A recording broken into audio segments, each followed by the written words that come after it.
spiritual journey kamu tuh seperti apa sih? Apa emang kamu tipe orang yang mencari atau seperti apa? Kalau dibilang mencari sih nggak mencari ya, itu menemukan aja. Menemukan aja. Bukan mencari, karena sebenarnya memang tidak cari apa-apa. Ketika aku benar-benar mau kenal sosok pribadi Tuhan, memang harus siap kehilangan semuanya, dan itu sudah dipikirkan jauh sebelum keluar beritanya. Ya pada saat viral itu damai banget rasanya, luar biasa, mau diapain aja, tapi di sini tuh nggak bisa bohong. Yang itu salah satu juga yang ngebuktiin bahwa kayak yes, you are real. Satu hal yang orang-orang nggak tahu, ini juga sih sebenarnya ini sedih banget, karena kadang aku tuh marah kalau misalnya orang tuh bilang Ibu Semaya itu gagal gitu loh, Kamela nih. Membesarkan anak. Kayak they are such a great parent. Hati mereka itu luas banget, and I bless them for that. Ngerti nggak? Hati mereka luas banget, dan itu yang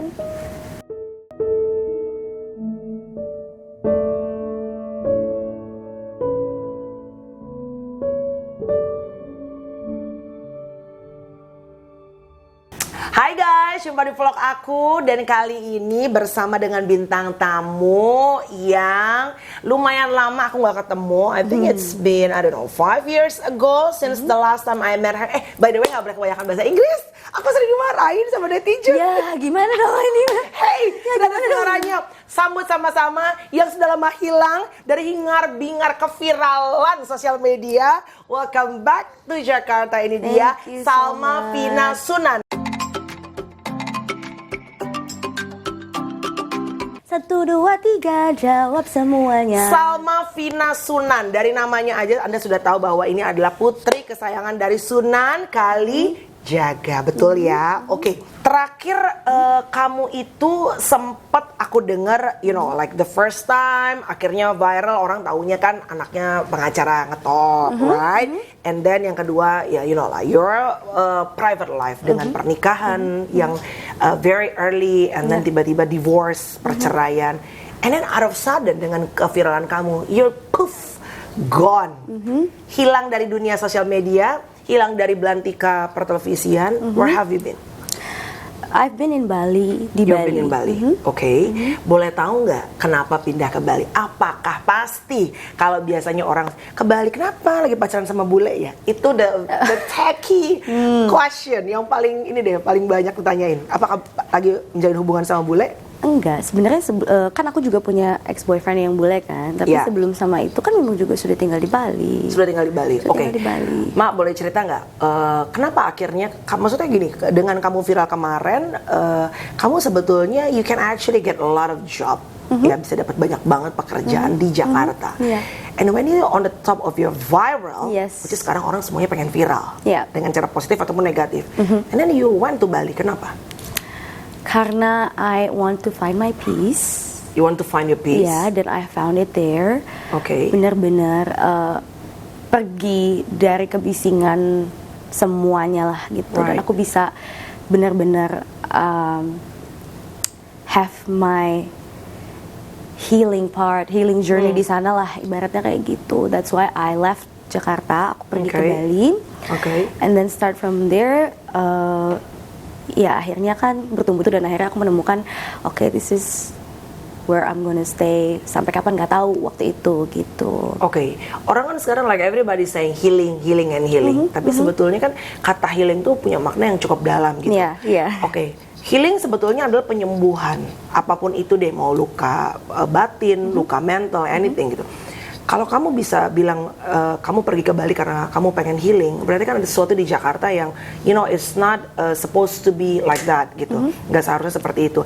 Apa yang kamu rasain sampai kamu ngerasa aku harus healing ke Bali?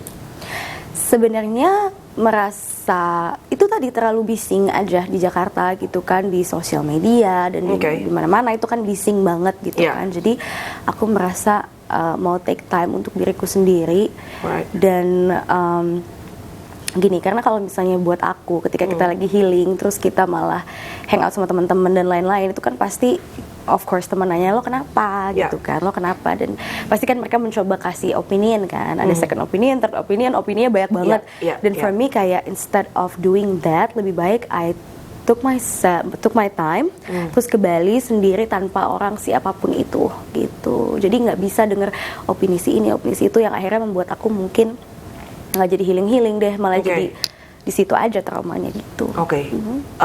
Mungkin nggak usah cerita detail, tapi kalau orang lihat dari luar, I mean like kamu tuh anak pengacara ngetop.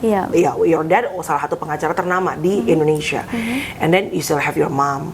Terus saat itu juga kamu ibaratnya punya pekerjaan, offer dari TV dan ya pasti kalau sosial media banyak banget gitu. Kalau orang lihat dari luar gitu, banyak orang pasti berpikirnya, "Kok nggak bersyukur banget sih?" Ya kan, pasti berpikir seperti itu gitu. Tapi karena orang tidak merasakan apa yang dan tidak ikut experiencing pengalaman kamu sendiri di dalam. Sampai kamu bilang, "Aku harus ninggalin Jakarta, your comfort zone karena untuk meninggalkan trauma dan luka dan segala macam." Kok bisa sih dengan segala hal yang indah, yang baik, yang kelihatannya sama netizen di luar enak semua, kamu bisa bilang kamu masih butuh penyembuhan untuk pindah akhirnya ke Jakarta, ke Bali? Karena it's where my journey of faith begin aja sih. Di situ dimana memulai my spiritual journey. Jadi ya I have to be alone, simply with God and with the community yang memang bisa support aku di situ. Sebenarnya alasannya itu aja sih, bukan sesimpel itu, bukan tidak bersyukur, puji Tuhan gitu kan. Tapi aku tuh cuma percaya satu sih, kayak ketika aku benar-benar mau kenal sosok pribadi Tuhan, memang harus siap kehilangan semuanya, dan itu sudah dipikirkan jauh sebelum keluar beritanya. Jadi udah oke, gitu.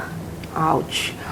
Aku tidak akan nanya secara detail. I mean like if you want to keep private and stuff, I totally understand and appreciate gitu ya.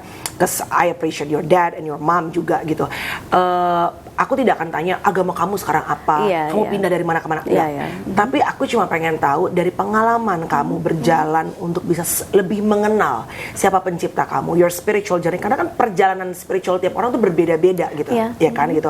Ada yang like roller coaster, ada yang udah santai gitu aja sampai mati, ya tenang terus gitu. Everybody is different. Tapi kalau dari kamu sendiri deh, sampai kamu akhirnya viral dan banyak orang akhirnya beropini, banyak.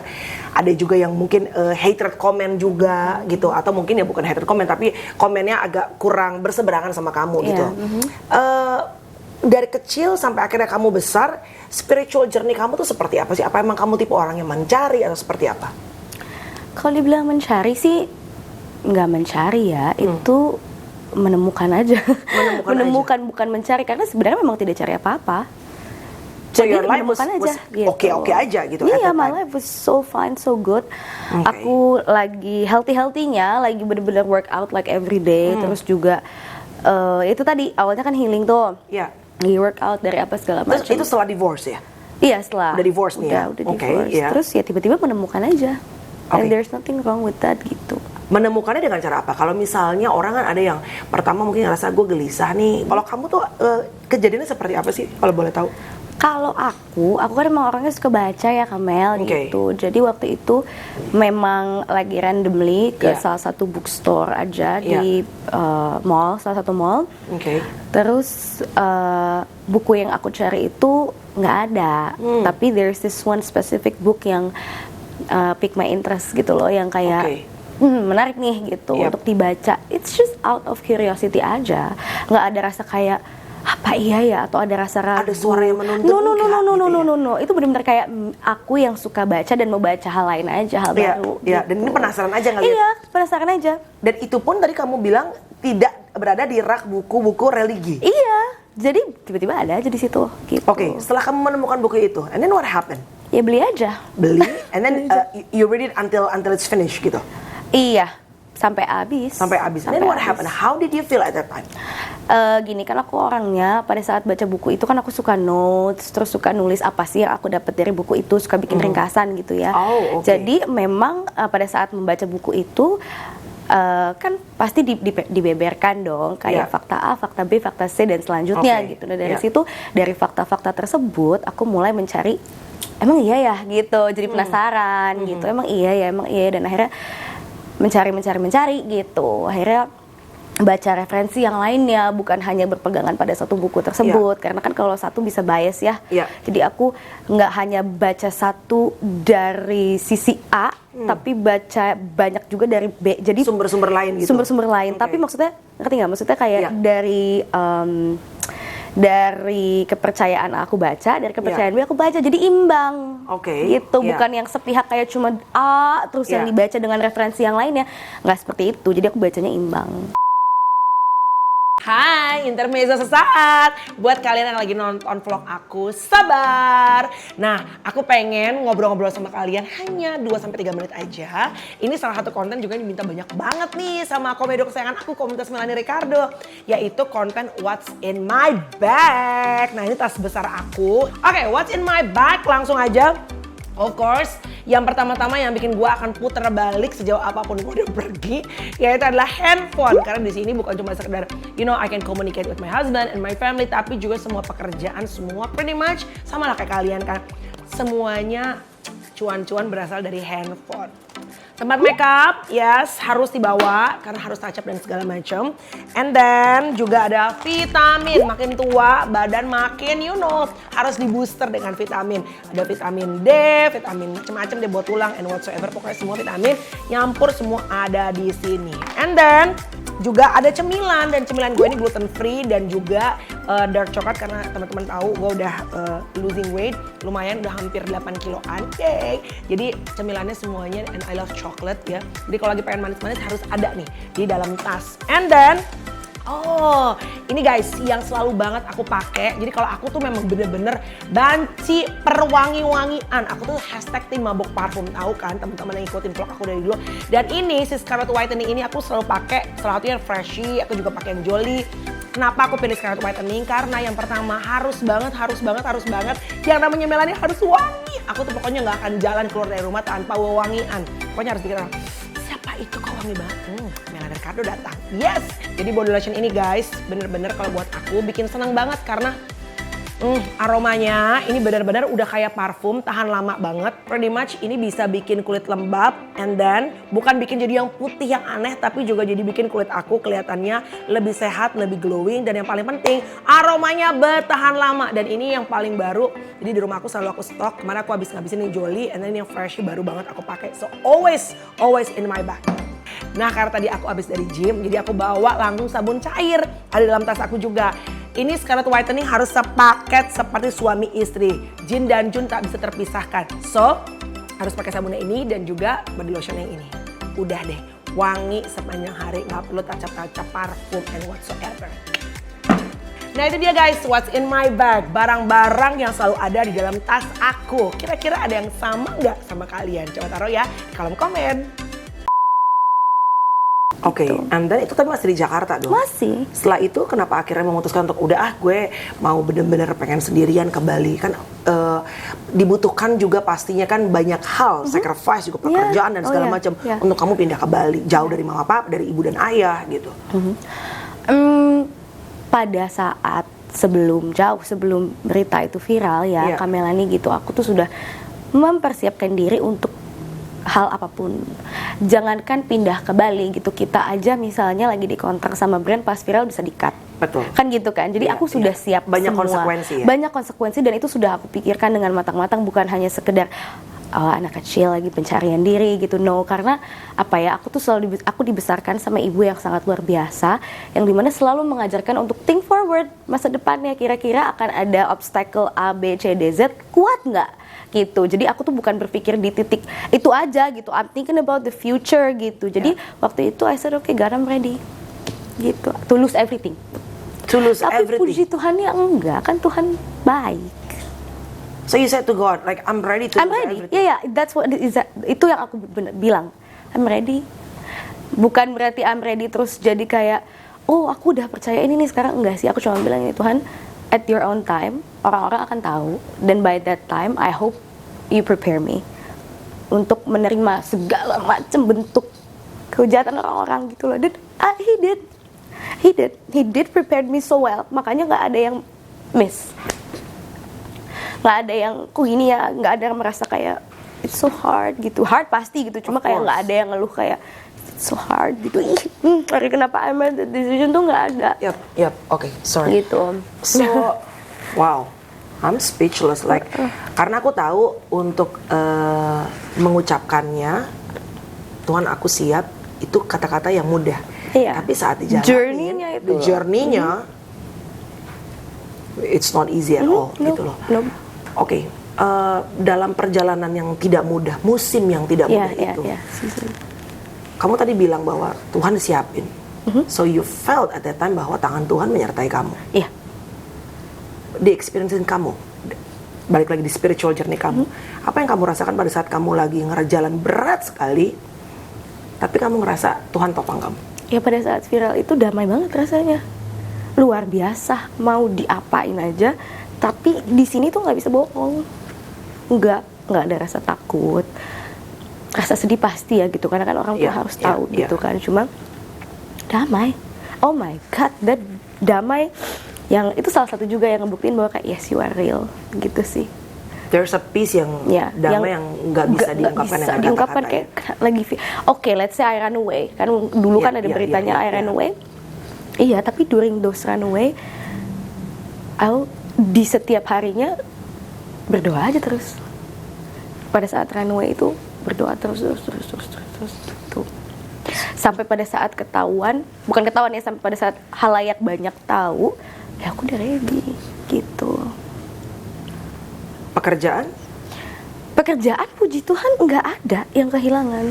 Tetap aja stabil. Iya, cuma maksudnya gini, pekerjaan stabil puji Tuhan gitu kan. Cuma maksudnya kan kesempatan yang di Jakarta tuh hilang ketika pindah ke Bali. Contohnya kayak gini, podcast sama Kamela ini kan hilang kesempatan itu kan sama orang-orang karena jauh gitu kan. Jadi ya kayak gitu, Tuhan masih mencukupi semuanya luar biasa, dahsyat and everything. Sangat terberkati. Waktu pada saat kamu viral kemarin, were you happy at that time? Cause gini, karena kan ada orang yang pengen viral, ada orang yang tidak sengaja viral, and ternyata guys, setelah jadi viral, not everybody feel happy loh pada saat viral. Tapi memang ada yang mungkin juga enjoying it. Karena again, aku percaya bahwa semua orang berbeda-beda gitu. Were you happy at that time when you so viral gitu? Dibilang happy, lega. Karena kan I told you, at your timing people will know. Berarti kan sudah waktunya. Gitu aja.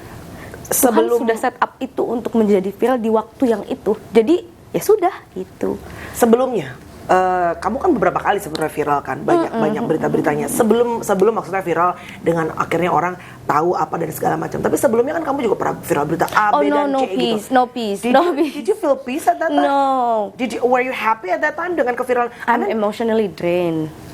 Oh wow, you're emotionally drained. Ya, wah itu capek banget. Aku even sampai detik ini ya, itu kan proses penyembuhan itu kan nggak bisa setahun 2 tahun ya gitu. Jadi kayak even sampai sekarang pun, misal teman aku ada yang ngechat gini, Salma gitu pakai caps lock terus ngirimin link berita, itu aku udah spot jantung tuh. Padahal nggak ada apa-apa, it's a good thing. Misalnya kayak selalu viral di TikTok nih gara-gara ngomongnya bagus, misalnya kayak gitu. Padahal it's a positive things. Cuma wah itu udah jadi kayak gitu, udah jadi anxious duluan gitu, dan I don't like that at all. Jadi I don't want that gitu. Oh, justru kamu tuh sebenarnya nggak nyaman pada saat yang viral di awal-awal dengan segala pemberitaan itu ya? No, karena kan di awal itu kan aku justru justru aku sedih banget dong, kan separate gitu kan, jadi nobody's happy gitu loh. Dan banyak orang yang akhirnya juga memberikan pendapat, komen yang mungkin kadang-kadang nggak tahu cerita sebenarnya gitu kan. Oke, di momen akhirnya ada hal besar dalam hidup kamu, of course 2 orang yang paling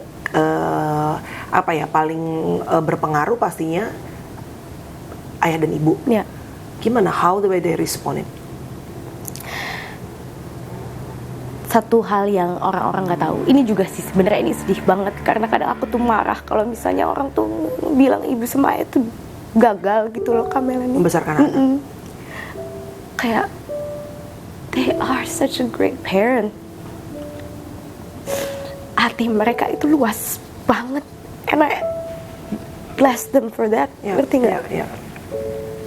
Hati mereka luas banget, dan itu yang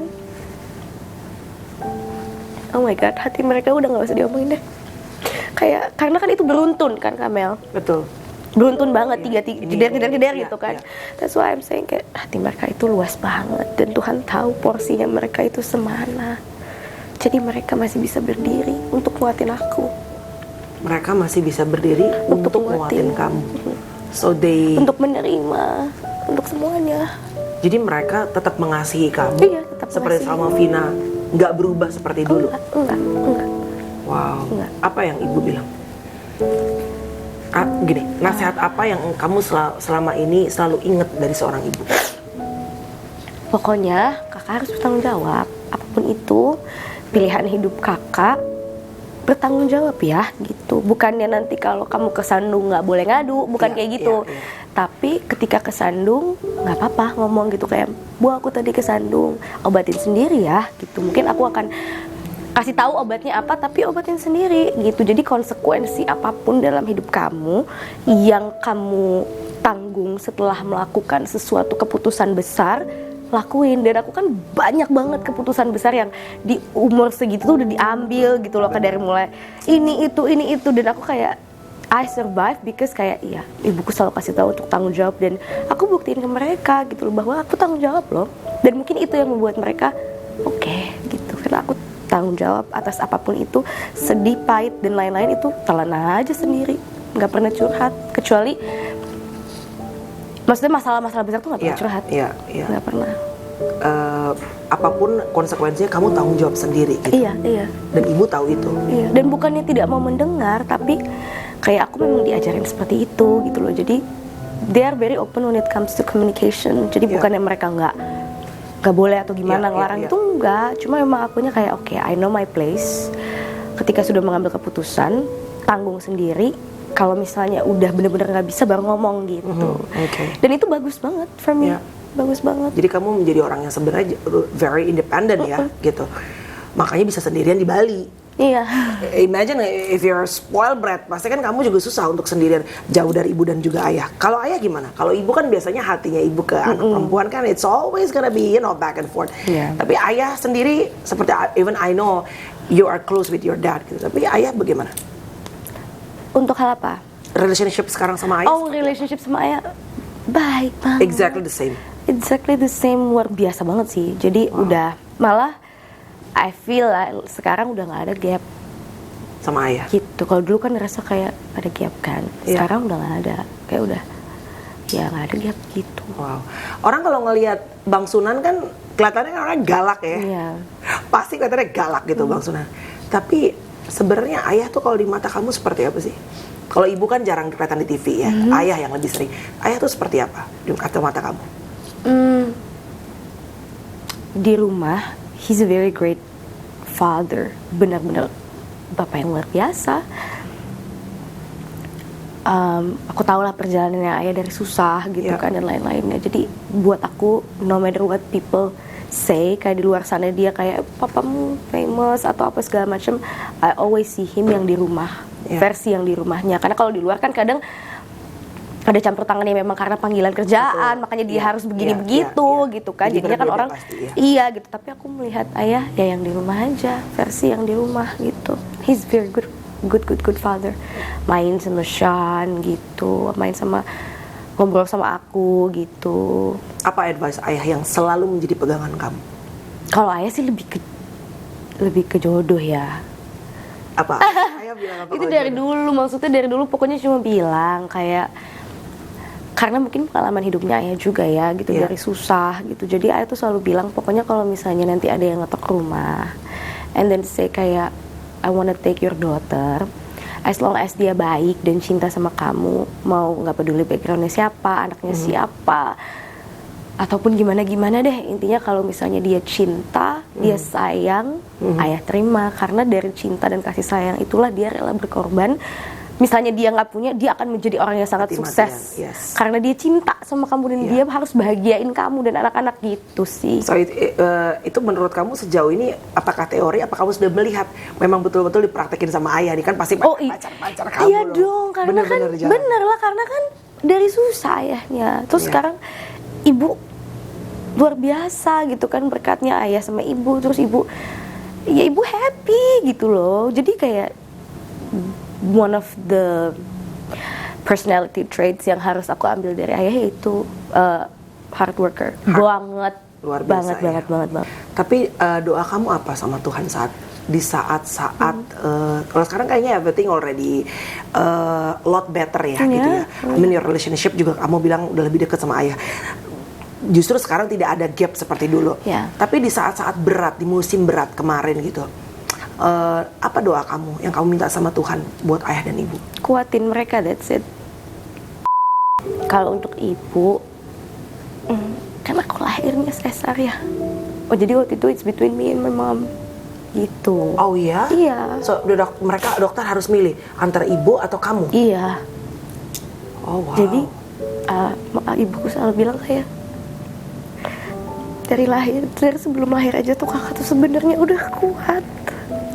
Buat ayah, kakak inget banget kok siapa yang temenin kakak waktu ibu kerja dulu waktu kakak kecil. Ayah. Yang ngurusin kakak siapa? Ayah waktu kecil. Dan kakak berterima kasih sama itu semua. Harus tahu gitu kayak ibu sama ayah tuh nggak pernah gagal. Jadi aku nggak pernah. Apa? Jangan pernah merasa gagal karena kalau ibu sama ayah gagal, kakak nggak mungkin ada di sini. Kakak nggak mungkin sekuat ini.